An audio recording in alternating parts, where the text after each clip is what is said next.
Hey everybody, how's it going this week?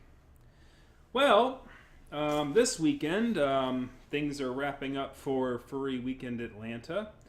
And there's something very interesting that's going on with this particular Furry Weekend Atlanta, and that is that um, basically they are in line at this point to have a little kerfluffle, as it were, with another large furry convention that's happening in the western side of the United States, that being Biggest Little Fur Con.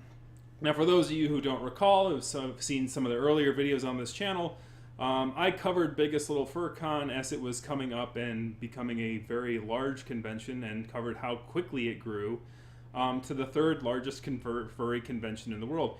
Even though the convention only started in 2013, it quickly grew up the ranks. And interestingly enough, and funny enough, the fact that Biggest Little Fur Con is just next weekend and Furry Weekend Atlanta is this weekend didn't go unnoticed, because currently they are the third and fourth largest furry conventions in the world.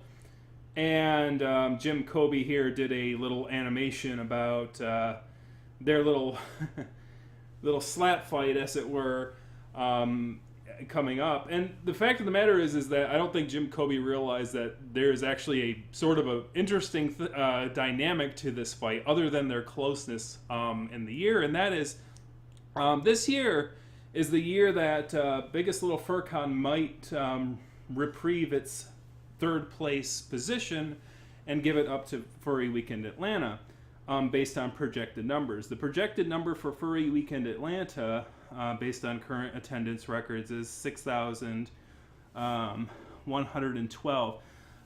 It should be announced by now. I've tried to look for the number, but I haven't seen it yet.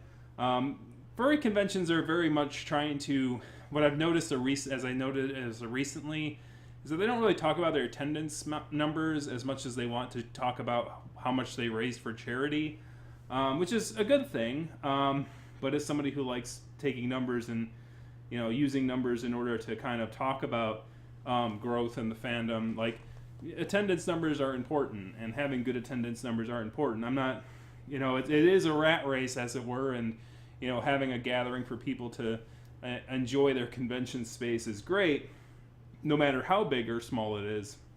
But I always like, number nerds like their numbers. And so I hope that while charities are a very important thing to cover, and certainly there are charts that cover how much charity has risen, that's attendance is also, you can't raise money for charity if you don't have attendance, right? So those are important too. Biggest Little Fur Con also has a projected one for next weekend. My projected rate is 5,732, but I do put an asterisk there because the delta between 2017 and 2018 was actually quite a dip.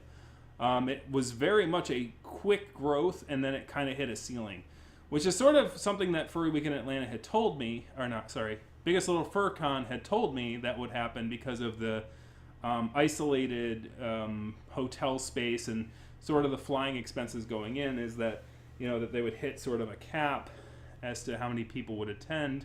I don't know if they'd hit that sort of ease of access or not, and if that was the cause of sort of their stagnating numbers.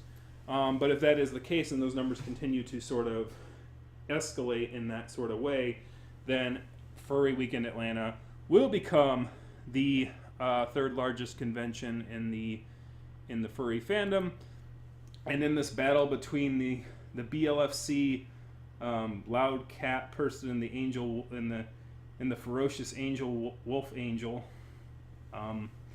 characters here, it looks like FW may come out on top as far as attendees go. That being said, interestingly enough, like, there might have been other things to talk about this week, and particularly some of the stuff that was talked about for a week in Atlanta. We can cover that on a future episode, but those are relatively recent things.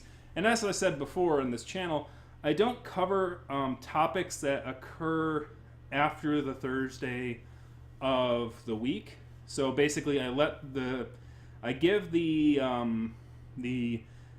heat and the fervor time to settle down before covering topics that are controversial and things like that. I'm not against covering controversial topics, as you're going to see today, but I do like to sort of let things settle down a little bit before I cover it, so that I get time to process it and think about certain things.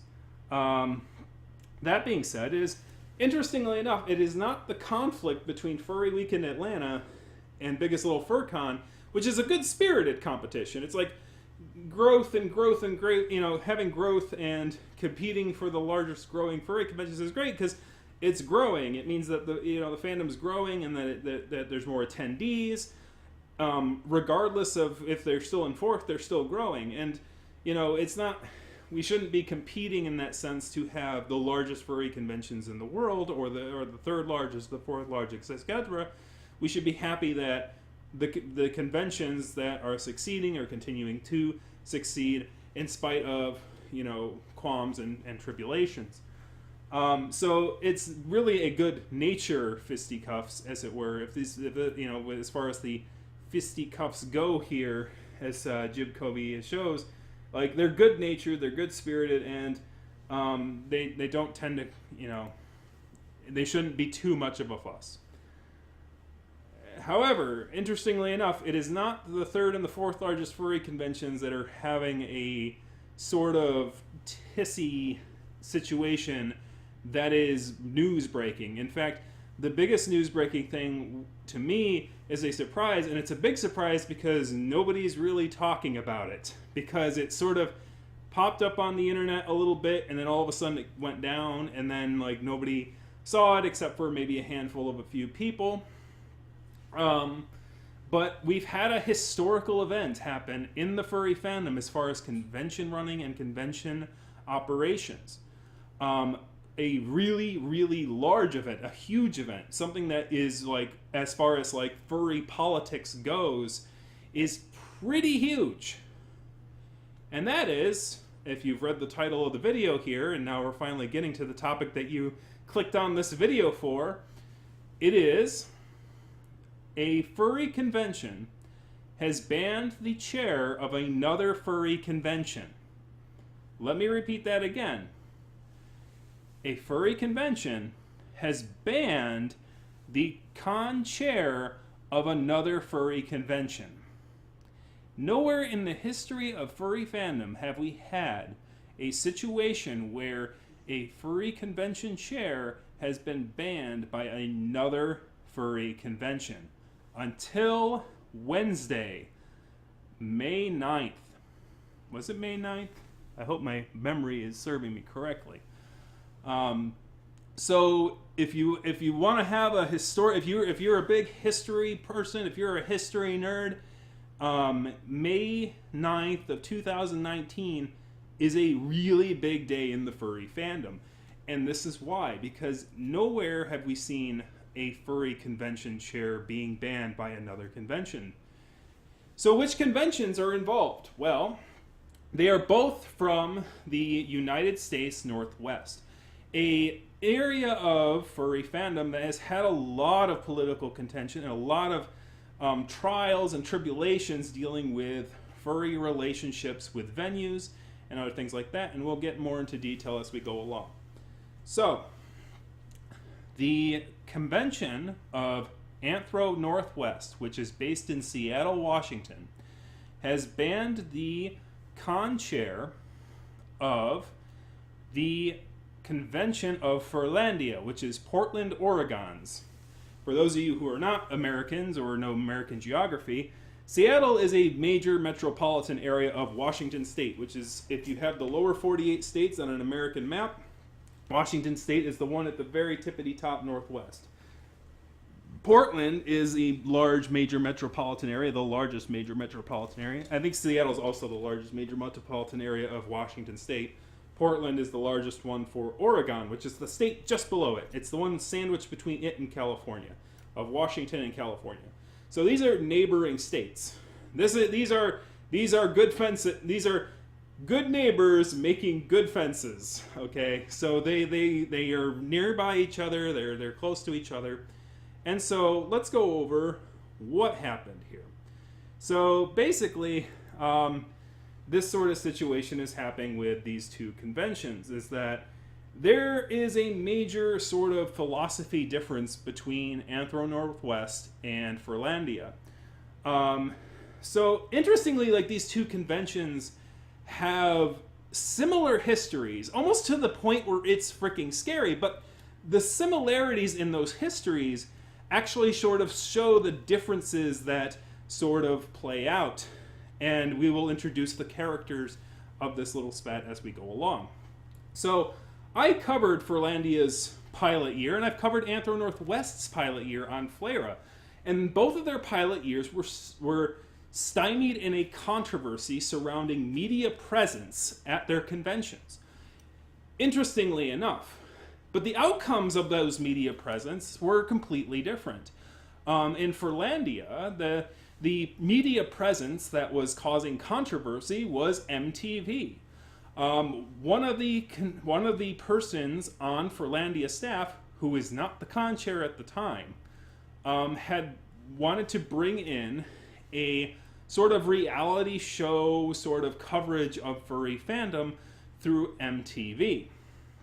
Now, for those of you who are not aware, MTV is owned by Viacom, and Viacom's history with the furry fandom is not very, very positive. Sex 2K episodes of MTV, of an MTV show that was very outlandish. There was CBS is owned by Viacom, and we all know the CSI episode. Everyone won't shut up about the CSI episode. But so when Viacom and MTV are looking to go into the furry fandom, and then all of a sudden furries showing up to the pilot year of Furlandia are going, oh, wait, these guys, why are these guys here? And why are we signing these like these agreements that we agree that we understand that these people are here? And people who came to the first thing of Furlandia were blindsided by this. So it was a big and major controversy, which I had covered on Flera.com. And interestingly, if you read the article, which I'll include in the description below, like, there was an interesting result where the person who they were kind of interviewing, who his name was Safi, talked to me and talked to the people who were writing that thing about how, they were kind of a little irate that we had covered that particular subject matter. But interestingly enough, the people who were the MTV producers who were doing that show also sort of made comments about, the whole situation. And interesting, like, the conversation kind of showed that they were a little like that the article itself had sort of put them on edge, and eventually no episode came out. They gave up in producing that episode for utilizing the Furlandia footage and utilizing their interviews with Safi and stuff like that. And that's not a big retreat. I mean, that's not a small retreat, I should say. Like, you have a producer producing stuff for your guys, and all of a sudden, like, they're like, oh, we're out. Nope, we're out. It's like, how much money did they spend, like, in interviews and getting camera equipment up there? And then they decide, oh, no, this is getting way too hot. We can't publish this. So it makes me wonder, it's like if the producer tried to tone it down from like a freak show kind of thing to like sort of trying to be a little more things, because they realize it's like, well, if we don't cut this out and we don't cut it down, our media thing, then we're going to lose contact with these people entirely, and we're going to have no future influence, offers for them. And, maybe the upstairs guys were like, well, we want a freak show. Give us the freak show. And it's like, well, I don't want to, it's like, these guys don't seem like they're evil, and it's like, I don't want to make them freaks. It's like, we got to make them freaks. And like, I think that's sort of what happened, and that's why MTV was like, finally decided to pull the plug. I think the higher up wanted a freak show, and like the producer, maybe it blessed them if they didn't want to have anything to do with that. And so there was something that caused MTV to just go, no, let's toss all the Furlandia footage and not use it. Anthro Northwest, on the other hand, also had a controversial moment with media presence at their premiere convention. But the outcome of that media presence was completely different. it was actually CNN and Lisa Ling and the coverage of that, and that one eventually became a thing in which they were looking for an angle on, if furry is a mental health, or that furries are dealing with mental stressors, and if they're using it as a coping mechanism for the stressors in their life and things like that. It was relatively positively received. There were a few critiques from the furry fandom. One for diversity issues, which I consider a sort of pseudo critique, because it's like, I don't know if I covered Lisa Ling's episode on this channel. If I didn't, then that's sad. But basically like, oh, there's not enough diversity in this coverage, and it's like, well, that's, if you're saying that you're critiquing her, that she hadn't, gone forward and interviewed people of color, or interviewed, people who are more free spirited and more GLBT, that's great, and that's a good note. The issue here is that means that the episode was good enough that you'd want, people of color and GLBT people to be present, right? Because you can't say that about like CSI or Sex 2K or any of those things. Nobody in their right minds was complaining about diversity issues on those episodes. So that Lisa Ling was doing better because people were complaining that they weren't involved in the project, right? People aren't complaining when the project is terrible about diversity, but when the project's good, then diversity complaints come in, right? So at least Lisa Ling got that far with her thing. Interestingly enough, like that idea and those two, like, even though they had that media presence at their first conventions, you could see that the different kind of people they invited sort of shows what their priorities are as people, is like whether or not they're like trying to paint a positive image of the furry fandom, or they want to just say what the furry fandom is, what it is, all the down and dirty. They don't care. Like if the people publish like that there's a little bit of adultness to the whole atmosphere, and that's sort of the ideas between the two leaderships. So understand that as we go along in this thing. That was a lot of background, but it's necessary to understand sort of the premieres of these two conventions. And the fact of the matter is that these two conventions are relatively the same size as far as what goes. They're both around 1,000, just a little over 1,000 attendees last year. And they both are going to have things this year. Furlandia will be happening 2 weekends from now. And Anthro Northwest will be occurring in the fall of this year. So they are both right around the same amount of attendees as far as convention size goes. So it's interesting that they're kind of both the same size, and they're kind of in this little kerfluffle right now. So what caused the kerfluffle? So Gabriel is the founder of Anthro Northwest, and Anthro Northwest has gotten some media coverage from individuals, like on Good Fur News, which unfortunately I covered Good Fur News. It was one of the articles they did was covering the founder of the Anthro Northwest. One of the people who did art for Good Fur News does art for Anthro Northwest. I have a feeling that these individuals are sort of tied together. Like, I'm starting to see patterns in like the artwork in like certain niches within the fandom. And certainly, I think his name is Pico, who does like the sort of chibi-ish style cutesy art for furry Good Fur News, which unfortunately Good Fur News has not been making much coverage lately. Like they kind of like, they were like, oh, in January they're like, oh, we're gonna come up and we're gonna do this thing, and then they kind of petered out, and it's unfortunate because like I know why Good Fur News kind of sprout out is because like Dogpatch was having this issue with backlash and sort of things like that, and so like people who liked his style wanted to kind of create their own website, and then they kind of like lost interest in doing it.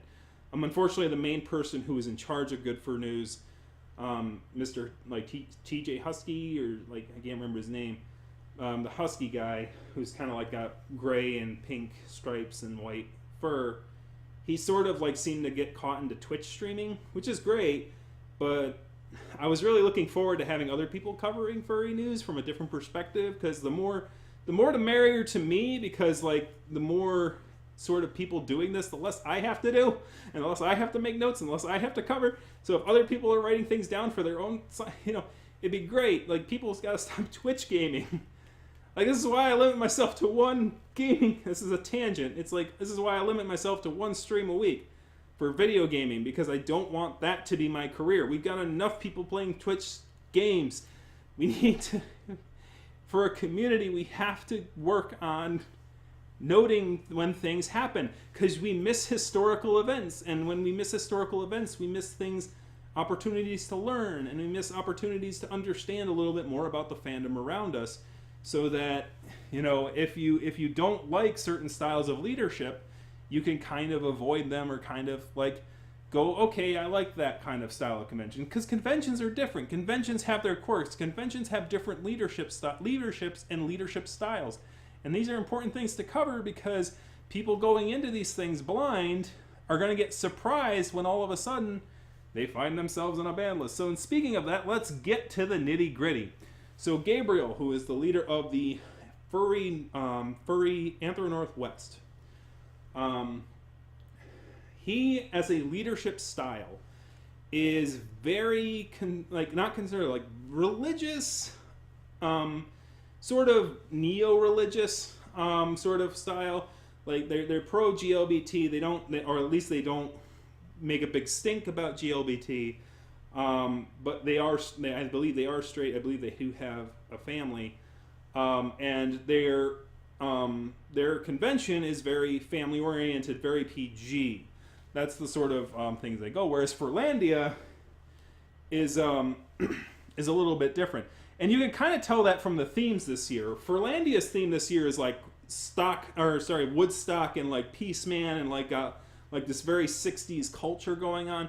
And if you know the 60s culture is very like, stereotyped as like having drugs and rock and roll and all that stuff, and all the vertical limbos and the Netflix and chill, or whatever the kids call it these days, Daddy-O. No, I'm going way too far back. I don't know the lingo from the 60s, man. I don't have that jive, man. I think that's the 70s. I don't know where I'm going. But anyways, I'm too young for that stuff. At least I don't feel that old. Anyways, whereas Furry Week in Atlanta is the theme is growth, and it's got this regal sort of presentation and very earthy tones, and very like, YMCA sort of pictures of like, animal characters going over like those little ladder things and things like that. Little young anthro characters. That's where the Pico, I'm sorry, I'm pronouncing that wrong. His little like cutesy panda art. He's a panda character. That's his main persona. His character's going across those little ladders and things like that. It looks like a young YMCA camp. Now, for me, I'm the kind of person who's like bygones be bygones. If one person wants to have adult parties and adult things and wants to make their convention revolve around that, that's fine. If somebody wants to make it PG, that's absolutely fine. I can survive in both environments, but I will probably tend towards one where I don't have to babysit people a lot, and so like I may, even though it's like I don't have a family myself, it's like just like being able to be me without having to worry about being a party hardy, it's fine. Now that is a good thing to note, sort of my preferences as I go into this, because to me there were mistakes made in this whole process, and we'll go over that in a little bit. So let's finally, now that we've gotten all that data dump out of the way, let's talk about the situation and what's happened. So it was at midnight, that this occurred, which is weird in and of itself. The second weird thing is that it occurred in basically it happened in the wee hours of the morning, and it also happened on Telegram over Anthro Northwest's like official community sort of account, and it was forwarded to, it was discussed to Safi's thing. So at the midnight, they said, well, you know, for your information, in order to attend or engage with Anthro Northwest, we have notified you that, you know, you will have to appeal to the board. You know, after that said, Safi is like, well, what the heck is this? Like what? Why? Like, that's sort of his first question. Is Safi's kind of like, why am I being banned from this convention? And so he kind of presses the issue, right? He goes, and I'm sort of paraphrasing here because unfortunately this is in smaller text than I thought it would be, and reading this in fursuit is a pain in the butt. So let me try to do it for you. Dear Richard, you are hereby notified that if you wish to participate in any Anthro Northwest activity such as convention, chat room, or any other related activities, you must first successfully petition the board for membership. Contact information for the board may be found at our About page at, and then they give the link. And then Safi, whose name is Richard apparently, which, by the way, this was shared by Safi on Twitter, but Safi's Twitter account was deleted or suspended not too long after he had shared this. There's still speculation as to why that occurred. The speculation, interestingly, doesn't have to do with Anthro Northwest. It has to do with the furry raiders being like not very happy with Safi because he was giving them crap. Safi's a very straightforward person who's very brash, which is sort of an unusual thing to have for a con chair. No. What are you talking about? I'm brash. I'm a brash old man. What are you talking about? It's not unusual for con chairs to be that way. Oh, shush, Kagi. Anyways. No, I mean he's like really, really brash. He makes Kagi look like a little snail, man. He's a pretty brash guy. And this we'll kind of go over. But anyways, why? What is the meaning of this? I need to know why I am being preemptively banned from an event before I can even be allowed to join. So what he's saying there, and he kind of confirmed this with me when he was talking with me, is that he never signed up for this convention. He never even registered to join this convention. And they decided to send him this message that he will not be able to participate. Which is kind of weird, because usually, from my understanding, conventions won't reach out to an individual to say that they're not allowed to join until they register for the convention at the very least. Like, because to me, and this is sort of a leadership critique towards Gabriel's part, you're kind of rocking a boat that doesn't need to be rocked.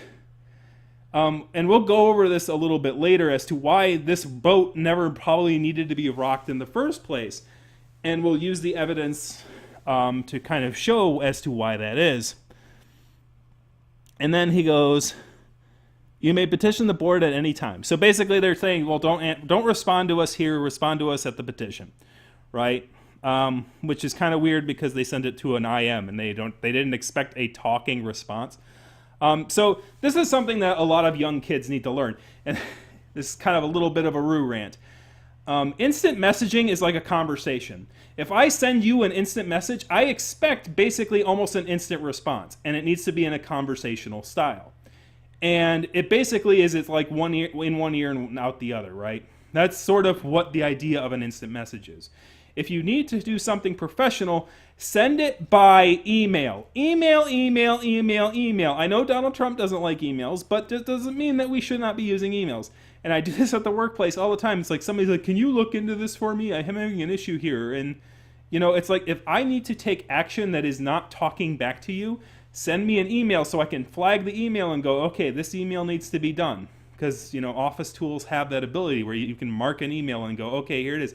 If it's on an instant message, I can't mark the instant message to do something unless I waste a sticky note and write down what's on the instant message, which wastes my time. Anyways, if you're gonna if you have a call to action that is required of a person, you send it via email. You do not send it via instant message, because if a call to action is required, then a person can utilize marking tools on emails. You can't. There isn't really many marking tools that I'm aware of on instant messaging. Now, I might be out of touch and I might not know how to do it, and there might be something, and you can, please, if there is something in instant messengers that you can save messages and mark messages for follow-up, please put comment in the comment section below, because I would love to know it, but there isn't really. But on Gmail, you can click this thing like a star. There's a star thing that you can click to look into things later, which I do all the time if I receive a bill thing during the week, and it goes, oh, you need to pay this bill. I'll hit the star button, and then I'll go, okay, on Saturday in the morning, I will handle all the stars for the week. Like, I'll just read through the emails really quick. I won't take action on all of them at once. I will star all the ones I need to look into, and then pick a day, pick a time, and then just handle all the starred emails. That's an efficiency sort of like thing for me to do. But we can't do stuff like that if you send us stuff like this via email, instant messenger. So just as a general FYI to furry leadership out there, to anyone in any office, anywhere, if a call to action is needed, if further action is needed by another person in your company, send it via email, not instant messenger. I don't know what this generation's addiction to instant messaging is. I know it's instant, but it's forgotten in an instant, okay? Use the proper tools for the proper things. We made these different tools for different reasons. Please. Anyways, that rant over. There will be many to come, I am sure. It's going to be a long episode. I can feel it. I need to know why I'm being petitioned for the board for against, as is what happened in the past year that has caused me to no longer be allowed to participate. As in, what has happened? Okay, we just kind of repeated that. I sort of like took these things and took these screenshots he gave me and sort of tried to post them in order here. Was there a complaint brought against me? It's customary for an event to give a reason for a ban, even if its complaints were brought against you. And considering I didn't even attend last year, this is highly irregular. I've been nothing but cordial to you as far as you message me, and so for you to message me this at midnight is bananas. Okay, so basically he's saying that if you're asking me to defend myself in an appeal, I need to know why I was banned. Right? So it's like okay, I'll file for a appeal, but like you need to tell me what I'm appealing, which is basic kind of stuff. If you're banning someone from a convention, usually you would say why they are banned. Even the infamous banning of one furry by Anthrocon in 2010, not really infamous, but like very sort of famous, had a reason, right? Some people disagreed, some people agreed, but there was a reason, and even if the reason was kind of written in a snarky manner, it was there. So, anyways, their response was, you are being asked to petition the board for membership because of violations at the terms of service and making false statements to the founder and safety staff at the Anthro Northeast you attended. Primarily, the terms of service has the goal of Anthro Northeast requires that all members do their best to contribute to the safe, welcoming, inclusive, kind, and relaxed environment at Anthro Northwest. We don't believe it is your intention to contribute in that manner. So this goes into their belief as to what he has done wrong, which is basically he's going against, he as a attendance member is going, if he were to attend, would be going against their core principles or their core beliefs or whatever, or their sort of what their community is all about. So his response to that is like, I'm the vice president of Rain Board and chairman of a local furry convention. This absolutely makes no sense. And Gabriel, I have never made false statements to you. So his response to that is like, why would I want a furry convention to not succeed? I run furries conventions myself, right? That's sort of what he's kind of indicating here. So he goes, here's the chat log of what you did. I will I will kind of skip over these for now. I have larger pictures of these particular screenshots that he shows. Here is the chat logs of what you did, and here is where you expressed your intentions of what you like to do at Furry Cons, and then sort of, that's the second thing. So I will, before we go into this, we'll go bring up the next picture here. So these are the screenshots, Exhibit A and Exhibit B, that he shows. So as I said earlier, Safi's very much a sort of rough around the edges kind of person, to say the least. They hang out in very they hang out in sort of adult rooms. They're very much into the adult aspect of the furry fandom. They don't care so much for family friendliness or anything like that. They are very much into the, what I call this, the subversive, or the usage of being adults and enjoying anthro characters as an adult, and not in the, like, so they're more of an Omaha the Cat Dancer than a Disney kind of person. Okay, I guess that's the way I should be putting it, and that's sort of, you know, A versus B is sort of a very big, like, sort of thing in the fandom, right? There are those who like the family friendly and the sort of Disney sort of sense, and, you know, sort of having a family friendly atmosphere and a welcoming atmosphere and a cheerful atmosphere to the young and to families and to things like that. And there's very much the other side of things, which is like sort of like, I don't care, I want to be myself and I want to be an adult, and being an adult sometimes means that I want to enjoy the things that I enjoy without having to worry about my taboo-ness being like behested upon me because there's other people with kids, things like that. So that's being said, during one of the chats here, they seem to talk about rainforests, which we'll go over that in a little bit, in sort of the conclusion, and that'll sort of kind of give you sort of a thing, and I'll go over that sort of background a little bit, because that's also important to this story. There's a lot going on here. That's why I got to do so much. It wasn't Pop. The blower was saying, so they're talking about a bouncy castle. Someone said, I heard a rumor that Safi left a rogue diaper in the ball. There are so many things wrong and funny with that statement. I think I forgot to. Did I? Hold on a second. I think I didn't. There's a missing phrase here. No? Okay, I did cut it off. So basically, somebody had made a quote earlier in this chat saying that they had heard rumors that Safi had put a rogue diaper in the ball pit, and you know, that he was responsible for some of the shenanigans that was going on at Rainforest, and that he was causing the issues with the vandalism and things like that. And so Safi sort of went along with it and sort of did a tongue-in-cheek joke, and he's like, it's like, it wasn't a rogue diaper, it was well used. And like, so he's leaning into sort of this snarky sort of jokiness about, you know, being a bad boy reputation, and sort of it's not. And here's the thing, this is why I personally don't joke about things like this on the internet, because it's like, people don't know where, you know, it's hard to convey sarcasm in text. But, you know, social context sort of give you that clue as to whether or not somebody's being facetious or not. And very certainly in this sort of chat room, it's sort of being like, oh, Safi's a troublemaker, and, you know, his peers are jesting him over this thing, and he's sort of leaning into it, you know, instead of denying it, he's sort of like going, yeah, yeah, and then so the Exhibit B is on the right here. So the thing on the left with the flower background is Exhibit A. The Exhibit B thing they give is that he basically says, he's like, oh man, somebody brings, families bring their infants to the furry convention, and he's like, pass, I don't go to cons for wholesome family fun. And so, like, basically,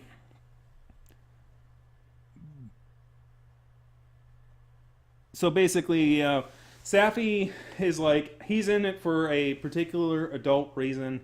That's the reason he's in the furry fandom. He's like, there is an element to the furry fandom where a lot of people come into it and they're not in it for personal growth. They're not in it for, finding their way. They're not in it for getting better at things. They just want to party. They want to have fun. They want to, let their hair down and have fun with it. One could argue that when you're trying to be a leader in the furry fandom, or if you're trying to lead a furry convention, that you should kind of try to lay off the partiness, the party hardiness. And I'm sure there are a lot of responsible people who party hardy, but when it's their turn to lead, they will be more sober than they usually are. They will take the reins, they will take the responsibilities, and they will do things. And it's since I believe Safi had just become con chair this year for Furlandia. He's been on staff for multiple years. Their convention's growing. There's been things like little critiques that conventions and growing conventions have to deal with, but I haven't heard horrible things since that very first year. I haven't heard a lot of major outrages. So if he was part of the staff, I haven't heard too much in as far as leadership capacity or anything like that. But there's a difference between having a difference of opinion in what furry fandom should be about, because Gabriel is very much a stellar. I mean, things need to be XYZ, and things need to be cleaner, and things and people who are leaderships need to be. He seems very much a straight tie kind of guy. So obviously he's going to have differences in opinion with Safi here. Should those differences in opinion lead to somebody being banned from a convention? Well, my big thing as to why Gabriel and why the board of Anthro Northwest might be a little paranoid here more has to do with they're under the shadow of Rainforest. And for those of you who have not heard of Rainforest and what happened there, it was a big sad story. If you search my channel for the word Rainforest, I believe my channel was running at the time they went down, or maybe it was just afterwards. But the long and the short is, in 2015, Rainforest had lost its ability to hold a convention anywhere in the state of Washington due to vandalism issues with the hotels. People were partying way too hard, going in full throttle. There was a lot of drug uses that was causing ambulances to have to show up. There was bathrooms being damaged. A lot of vandalistic sort of activities going on. Now, there were a lot of rumors about other issues that could have been the cause, people were throwing used diapers around and blah, blah, blah. And while, I wasn't there, I don't know whether or not those rumors are true. From staff, the staff stated it was more the biggest reasons that hotels wouldn't want to work with them is not because of one little diaper was found somewhere or something. Even though that's the most outrageous thing that people could, it's the most clickbaity thing on the internet, it more had to do with basic decency towards the hotel, right? Basic decency towards being a guest at the hotel. And the damages that were done to the hotel were so heinous that literally any other hotels that they tried to, I believe they were in Seattle and they tried to get one in Spokane. And Spokane was in negotiations with them, and they were going to hold Rainforest in Spokane, and eventually somebody told Spokane what was going on, and they lost their convention there. And there was a little kerfluffle about somebody sabotaging Spokane, somebody in furry leadership decided to, snitch to Spokane and tell them about what happened, because they don't think the other hotels talked to that hotel. There's a lot of speculation as to what happened on that day that finally put the nail in the coffin for Rainforest. But that sort of political sabotage and sort of things like that is the thing in the back of the heads of a lot of people in that area of the country. And it has an effect on people, whether they like to admit it or not. And in this case, my assumption here is that somebody at Anthro Northwest saw those Exhibit A and Exhibit B things and are so paranoid about about, this cutthroat sort of thing going on in the Northwest, that they believe that Safi might be somebody who's going to sabotage their family-friendly convention because he wants his convention to be the top dog of the Northwest, but we need to move beyond that. As the long of the short, we do need to move beyond that. They're not competing conventions. They are relatively the same size. They're in the same region of the country, but they're very far apart. Seattle is nowhere near Portland. It's probably a good, I would estimate, and because I don't have a Google map in front of me, probably 7-hour drive. I'm gonna look after the video and see how close I was. But it's like basically going from Berlin to Paris, right? There's a distance there that you'd have to travel to get from one to the other, and they're not really competing conventions. More importantly, because they're held at opposite ends of the year. As I said, Furlandia is being held this month, and Anthro Northwest is being held in November. If there are convention goers in the Northwest that are looking for conventions, that are just looking to go to furry conventions and enjoy the community activities and don't care whether the leadership is Gabriel or Safi, they can attend both of these conventions very easily. They can attend both. So the concern here about them letting go of Safi is very, very strange. The only thing that makes sense to me is that they are paranoid and that they are worried that other people at other conventions are going to try to sabotage Anthro Northwest, as happened to Rainforest, and that, that sort of sabotaging behavior, and they're not going to take any chances with it.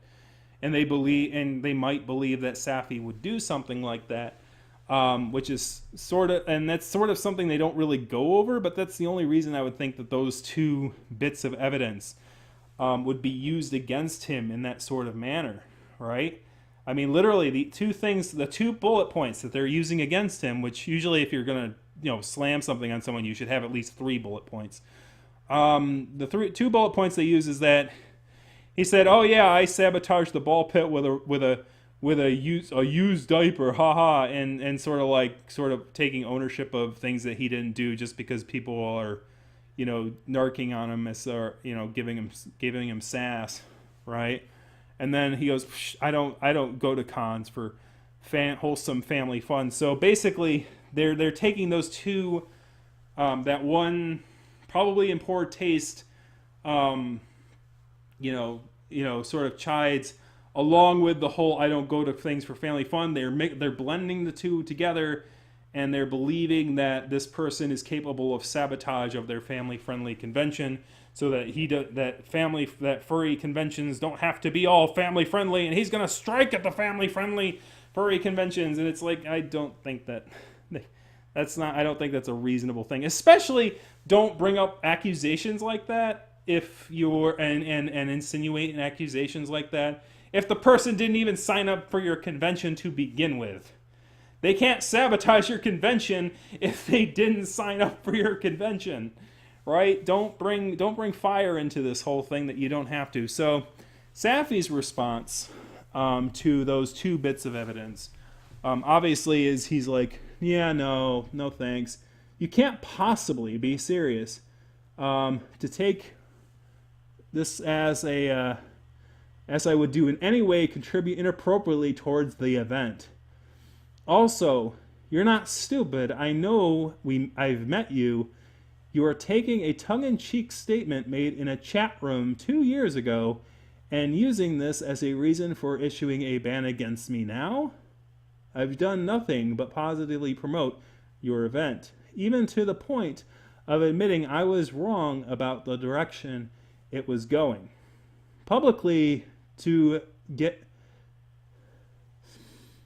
I said that publicly. And to get slapped in the face with a complaint about a chat room conduct 2 years ago, do you realize how ridiculous this is? He goes on to say, I'll contact the news people and blah, blah, blah. And here I am. So he never added me directly, but I did happen to see, because I don't have control over the Flare News thing, but his tweet thread did do at Flare News and things like that. And I noted that, Anthro Northwest is being a little paranoid earlier. I do have to say that the paranoia kind of goes both ways.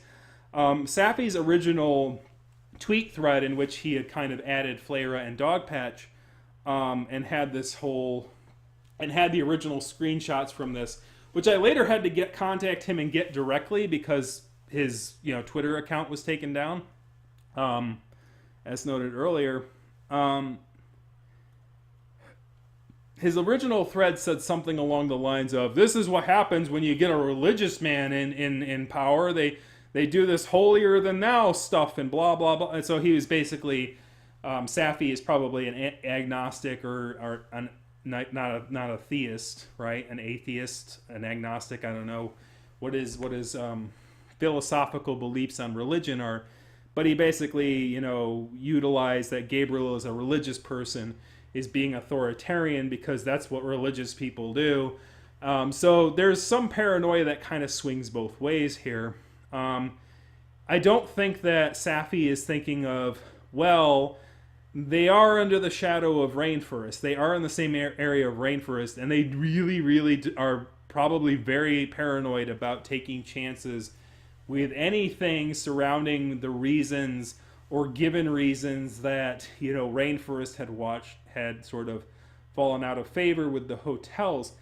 I don't think that that's something that's going to happen with Anthro Northwest under its current leadership, but I don't think that banning leaders of other conventions is quite the way to go. And certainly not banning them things, because interestingly, though the people who were talking on the Anthro Northwest weren't Gabriel themselves, they were staff members. And then they later go on for Gabriel comes in on the chat and says, "We'll look into it, but right now we're busy because Biggest Little Fur Con is coming up," and things like that. But also noted that Furlandia is coming up as well, so it's kind of like, okay, cool. You send this message for this guy to appeal his thing at a time where Biggest Little Fur Con is coming up, so everyone's going to be busy. And then afterwards, just after that, he's going to be busy, Safi is going to be busy running, chairing his convention at Furlandia. The timing of it was unwarranted. You could have, the convention doesn't happen until November. You could have waited until June to bring it up. If you brought it up at all, you could have basically waited until he registered for the convention and then said, we noted you registered for the convention. We're sorry to inform you you'll have to appeal to the board, and this is why, and then have the write-up ready to go. And do it via email. Don't do it via instant messenger. Just some advice, because it's it's just uncouth. But here's the thing. I think the only reason Safi is really upset about it is because of the way it was done and how it was done, and that there is sort of an ego trip to things as well. Obviously he's not very happy that he was banned from a convention whatsoever. Because people who are like, "Oh, I can't go somewhere." I mean, what the heck, man? What did I do wrong? Why am I being persecuted? But the funny thing is I don't think, as Safi said, he's not in the whole family-friendly business. If that's the direction that convention is going, then honestly, it shouldn't be a big loss, right? If the ego is set aside and it's like, well, was I ever going to go to that convention to begin with? No, he didn't go last year. He didn't sound like he wanted to go this year. So, it's sort of like water under the bridge. But it sort of also shows, and the reason that Safi, I think, wants to bring this to attention to people is because it is very important that people know what the threshold is, right? A lot of conventions out there, and this is sort of my final statement on this whole thing, is that a lot of conventions out there, many furry conventions from many different places, have this rule that they can ban anyone for any reason and any time. There's a stipulation in there, and usually the reason that people put those clauses into these things is because they don't want people to sort of go, oh, I read the whole playbook and everything like that, and then I'm going to do something really, really wrong that I know is really, really wrong and morally disgraceful, and I'm going to perform that action, and you can't ban me. It's not in your book. It's like, well, we didn't write it because we didn't think anyone would be that stupid, right? So we're like, you should know. Common sense should tell you that what you did was wrong, and so we're going to do that. And so there's very little things that they will amend things for, but sometimes it's based on people's behaviors that they find are like obviously wrong, and they will add those amendments in there. So this might be a bridge too far, though. Interpreted behaviors in chat rooms. And it was a not safe for work chat room that he made that comment in. So, like, it wasn't like it was an all ages place, and it was, it was, a place where, it was supposed to be PG only. None of those chat rooms were PG only chat rooms. There is sort of a essence of somebody like over interpreting things and taking things too far, and that people should be banned based upon their actions rather than their alleged future actions based upon statements that they have made. Particularly when they are mostly harmless actions, as disgusting as, sabotaging a ball pit in that way is, it is not lethal. It's absolutely disgusting, but it's not lethal. Individuals who say stuff like, I'm going to go in and like do some sort of, violence towards people. Yes, absolutely. Call to actions or call and threats to violence are certainly things that if they happen in a chat room and they happen in that is certainly something that should be used against people. But, a tongue-in-cheek sort of response to him being a saboteur, it might be a bridge too far. But obviously it's in the public sphere now, and the reason why it should be part of the public sphere, whether or not, obviously people agree or disagree with the actions behind the staff, and whether they use the paranoia as an excuse or not. It's important to have discussions about bannings like this in the open air, so that people who want to attend Anthro Northwest have to realize that the actions that they take in chat rooms and any sort of self-incriminations via sarcasm that they do can be utilized against you by the board of Anthro Northwest. And it's very important to know that, so that, because if it happened to a convention chair, it can certainly happen to Joe Schmo. So basically, if you want to attend Anthro Northwest, really be careful about what you say in those chat rooms. As facetious as it is or not, as silly as it is or not, you really have to be careful, because apparently one of those things that the board will take action against in those particular things is those kind of chat rooms. This is the first time I've heard somebody taking an action like that based on chat rooms that are not call to violence and not violence related. And it's the first time in furry history, as I noted, that basically a con chair has been banned from another convention. So it's certainly something people are going to be talking about, and I thank you for joining this one-sided monologuing conversation that I had with you on that. I'm sure there's going to be a lot of comments on this one, so be sure to make a comment in the comment section. What do you feel about this particular situation? Does it impact your feelings one way or the other? It is sort of a difference of culture, a difference of ideas as to what conventions should be for. Certainly, was it worth a ban? In my personal opinion, I don't think so. But feel free to share your comments below if you disagree. Thank you very much for watching this evening. If you like the kind of content here, be sure to kick that like and kick the subscribe button. I'm going to get the hop out of here, and I thank you very much for watching, and I will see you again next week.